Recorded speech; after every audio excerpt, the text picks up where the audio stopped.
All right, we are on for the first time in a while. Today is February 26, 2015, and it sounds like, from the experts here, we'll learn more, that there might actually be a weather change going on and maybe some snow coming in. Is that right, guys? Imagine that. It has been, and I would assume you guys would agree, one of the quietest 2-month periods in the heart of winter that I can remember. I know 2011, 2012 was pretty quiet, pretty warm and snowless. We've had our bouts of cold, but the meteorological winter, which is December 1 until now, I think we've had just under 16 inches of snow. The same period last year, December 1 until now, we had 56 inches of snow, 40 inches of snow more than what we've had. It's just been, we've had little piddly snows, and it's just been garbage, in my opinion. So what that means, Patrick, is we need to get the snow machine working, right? Yes. And now everybody's all upset because we've had this cold air that's been in place now for what, Right. 2 weeks now? We've had some bitter Arctic air. Right. But that's good. For people that are snow lovers and really want a snowy March, or at least a snowy start to March, this cold air that we have in place is absolutely perfect because it's going to set the stage, and I'm confident of this. It's going to set the stage for some snow, and some of it may be heavy, finally, to at least start off March. So, again, you may not like the cold weather, but if you're a snow lover, this is a good setup that we have here over the next 7 days. And a lot of it, Bill, has to do with the jet stream, right? Yeah, it's actually going to change out here, by the way. I think this is going to lead into what's going on there, but we're finally supposed to get a little lower elevation snow out here, like 4,000 feet, so I assume that's... Right, that's correct. And what I have up here now is the jet stream. We talk about this a lot. And this is the jet structure at about 25,000, 30,000 feet up in the atmosphere where the jets like to travel. That's where they put their cruise control on, is up there. And we're always looking for these dips and rises in the jet stream, these what we call troughs and ridges in the atmosphere. And this is a picture, a snapshot of what the European model expects to happen on Tuesday evening with the jet structure. And I want you to focus on, here's Minnesota, of course, and you can clearly see a deep trough out to the west of us and a strong ridge to the east of us. Now, Patrick, we all know that the last couple of weeks, the jet structure has not been like this, right? No. No. Let's just go back to what the jet structure looks like tonight. And here it is tonight. Right. Okay. And then let me just put it a couple more frames ahead, and this will be as of 7 this evening. Okay. Look at what we have now. There is a clear, large trough over basically the whole United States, except for the Southwest and California, where Bill's located right now. But what this is telling you, what this jet structure shows you, is that cold air out of Canada is able to pour into basically all of the United States, and that's setting us up, of course, for these cold nights that we've had. But once again, let's put the jet stream ahead, and let's look at Tuesday, and here it is again. Look at how much that jet structure has changed. Our winds in the upper levels of the atmosphere are going to be blowing from the southwest, which means they're going to be coming up out of the desert southwest and out of the Colorado Rockies and blowing right towards us. And what that does, Bill and Patrick knows this very well, is that opens up the floodgates for some Gulf of Mexico moisture to flow north into Minnesota and Wisconsin. And that's what we're going to have early next week. And if we can keep this cold air in place, that's going to equal or equate to snow. Are you concerned that it's going to be too much warm air? No. No, okay. I think back in November we were talking about the last time we had a good snow around here, it seems, that rain-snow transition was in play right over the metro. And I think Tom is going to show here in a second, that's not an issue here. We've had so much cold air bottled up that you can't wedge that out. Our stretch of cold air, I heard today, the amount of consecutive days at or below freezing so late in the season is record breaking. We've gone, I think, 16 days, I believe, of 32 or below for daytime highs, and here we are, you know, right up against March. So the cold air has really been astounding, and I haven't seen a jet stream structure like that in, you know, since November. We've been in a northwesterly flow for months, and that's why it's been so cold. Right, and Patrick was talking about, I guess you could almost call this unprecedented, not quite unprecedented, but it's quite a cold snap that we've been in for the last couple of weeks. And take a look, this is the 850 millibar temperatures, Bill and Patrick, this is now the GFS model that I'm showing you, and this is as of this afternoon, and look at that cold, bitter cold Arctic air that's located right over the upper Midwest and Great Lakes. In fact, it extends all the way down to the Gulf Coast.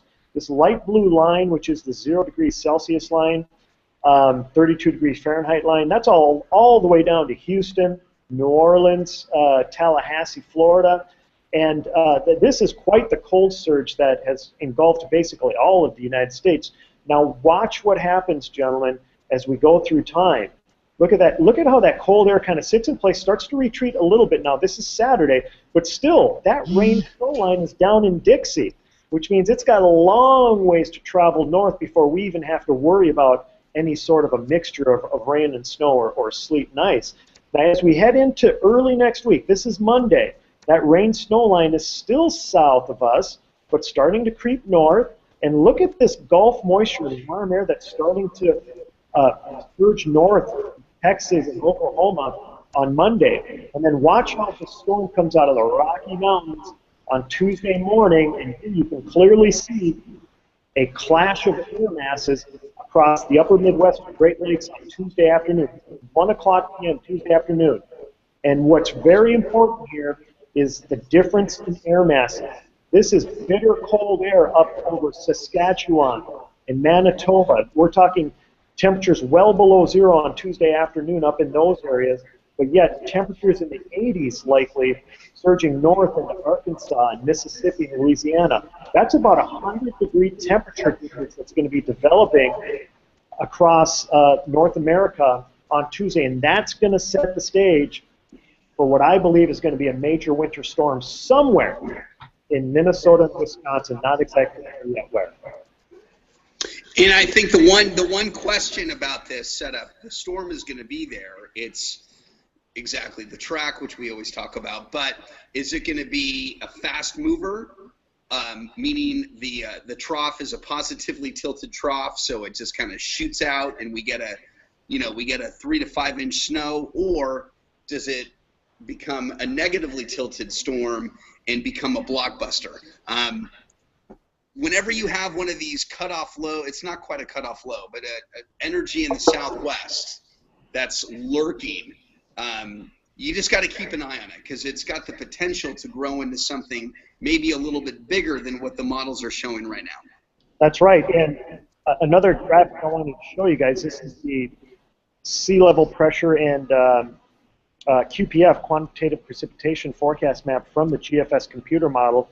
And we're looking at Monday night right now, and I'm going to zoom in here. If you give me just a moment, I'm going to zoom in the upper Midwest and watch what happens. Here's Monday. Look at the explosion of precipitation that the GFS is printing out. Whoa. What run is this? Is this the 12Z or 18Z? This is the 12Z. I didn't want to look at the 18Z, Patrick. Actually, I did look at the 18Z, and it got me depressed a little bit. But I'm hanging on to this 12Z computer model because the GFS really showed at least some consensus with the European model with its 12 Zulu runs.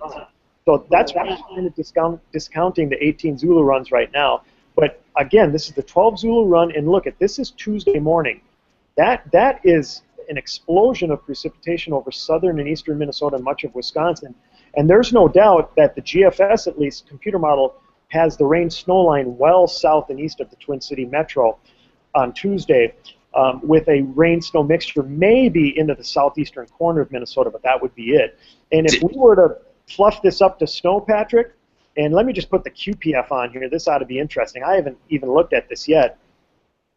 But here's QPF by Wednesday morning. It's showing, and this is a little scary, but well over an inch of liquid precipitation, which of course plus that up to snow. We're talking 10 to 16 inches of snow over a good chunk of southern Minnesota and into western Wisconsin. Did the 18Z just take it south? Was that the trend that you saw? Well, I wouldn't say it took it south, but it didn't show as strong of a development with this storm system. Right.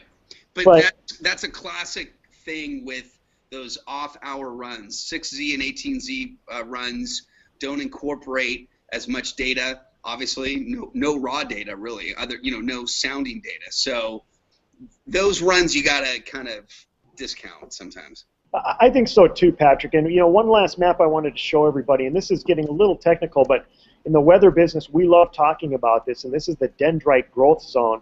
This is at 700 millibars, and what I want to show you is just where this pink and purple area is located. That's what we consider to be a good Dendrite zone temperature for flakes to get real big, those big fluffy flakes, right? They like to grow in a certain temperature, and it's in these pinks and purple areas. And this is as of Tuesday afternoon. Look at where that pink and purple -12 to -14 Celsius temperature range is located. It's right over the Twin Cities on Tuesday afternoon. So in theory, if we were to look at just where a good dendrite growth zone is located, it's going to be right over southern Minnesota and the northwestern half of Wisconsin as we head into Tuesday afternoon. Long story short, that means good news for those of you that love snow. Do you guys think after that happens, some people are saying it's really going to warm up. Some people think it's just going to be a 2-day pattern change and then back to the same old story. Any thoughts on that? To me, it looked like a pretty big pattern shift.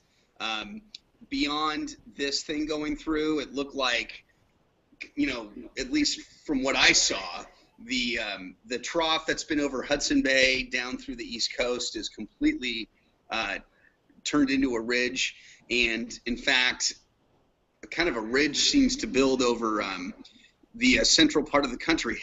But you got to look at where the pattern has been, and it's been consistent since since late January. That sometimes patterns like to go back to where they've been because that's what's comfortable. So I hasten to think that this is going to be a huge pattern shift just yet. Yeah, I agree with Patrick, Bill. I think that this quick little pattern change to the southwest flow that we're going to have, again, it's great for precipitation lovers and snow lovers, but I think this is more of a blip on the radar screen, pattern shift, than it is a consistent change. So I would think that our flow is going to become west and northwest again as we head into middle and latter portions of March, which is actually good if you want spring, because that's a nice, almost a Pacific kind of warm flow for springtime weather, which leads me to believe that we're going to have some significant thawing in the future as we get into the middle portions of March. I would expect spring to really kick in by then. Tom, I'm very inclined to believe you because of that backdrop. It looks like you're in mission control in Houston or something. You look very like a scientist. So I'm believing everything you're saying. So. Well, yeah, not quite, but I am in a very interesting area. I'm at Mayo Clinic right now, so God loves Mayo Clinic. It's the best medical facility in the world. Don't worry, I'm okay. I'm just here for the heck of it right now. So, and I'm tapping into their internet. So, thank you, Mayo Clinic, by the way. Gentlemen, I think one thing I wanted to show you now. It's rare that I bring out this graphic. In fact, I'm almost scared to produce this graphic, and I was leery on producing this graphic today. I love it. But here it is, Patrick. Now tell me I'm crazy, because I think I am. We're still 5 days away from this storm, and I'm putting out a travel impact graphic. I should not be doing this. I know it's going to change, and I'm going to have to massage it quite a bit. But what the hell? The way I look at it is this way, guys. We haven't been able to talk about a winter storm in forever. So let's hit it hard, right? Totally. I think there's nothing that you should be cautious about in throwing out that graphic. Yes, if you had snow amounts, I would think, since you're at the Mayo Clinic, maybe you should get some meds. However, given that it's kind of a broad-brushed, moderate, low, I think that's a fine assessment, because you can't react to any model run or gyration. I think this is, I can't fathom we're going to escape this season without one more decent impact storm. And given the pattern, Right. I think that was a safe graphic to make. As the voice of Joe consumer, my only thing would be I would be disappointed if there was ended up being heavy snow in areas that are kind of outside that cone right now. I'd like to think of this as sort of that hurricane cone where you're going to narrow it down, but nothing should happen outside of the cone, if you know what I mean. Damn you, Bill. You always have to rain on our parade, don't you? Joe consumer over there. Well, screw you, Bill. We're putting this graphic out. And you know what? I'm sticking to it, at least for this interim period here. Here, listen, guys. This is the way I look at it. Okay, we haven't had a big storm in a while. Granted, I hate predicting a big storm when we are in this pattern, right? We're in a pattern where we're just not going to get any, right? But listen, it's March. This is the perfect time of the year for a heavy snowfall in the upper Midwest. The southwest flow aloft, big trough out west. This is just aching for a snowstorm. This is the perfect setup. So right. I'm feeling good about this. I think that a low-pressure system is going to develop near the Kansas City area on Monday night or Tuesday morning, and I think it's going to shoot northeast towards southern Wisconsin. And with that track, that would put significant snow and ice, for that matter, across areas of the upper Midwest and the plains, which includes Nebraska, Iowa, Minnesota, and Wisconsin. So, I'm broad brushing it right now with this low and moderate risk area, but I am pretty confident that some travel problems are going to occur, even here in the Twin Cities, as we head into Tuesday. Well, I want you to know, Tom, we've had travel problems here as well. There's been some blossoms from the tree, the apple tree, that's been messing up my windshield, and the visibility is very difficult when I drive. So I feel the pain. I feel the pain. Yeah. Hey, with the big trough out west, you guys haven't had a trough out there like this in a long time. I think you guys may have had one, back in early January? No. The rain we've had has always been warm rain. It's been ski resorts are closed in the Sierra. It's been the weirdest weather pattern out there. You've had these big blockbuster warm rains and then nothing for 5 weeks, and then another one, and then nothing. It's been the most mercurial season for good California. word. I like that. That's a good word. Yeah. Not only that, Patrick, but it's very up and down too. Yeah, I mean. So, Bill, look at it this way. This is your guys' opportunity out there in California to actually experience some cool rainy weather, which you should be experiencing at least. Actually, not this probably bores people, but just like in the Bay Area, we got several inches of rain with those different episodes. But I think the maximum is like 1/10 of an inch of rain because it's very much a colder storm and not tropical stuff. So. Well, send that moisture this way, Bill. I will. All right. Hey, guys, I got to go. Gotta go too. All right. Thanks, guys. Talk to you later. Yeah. Bye-bye.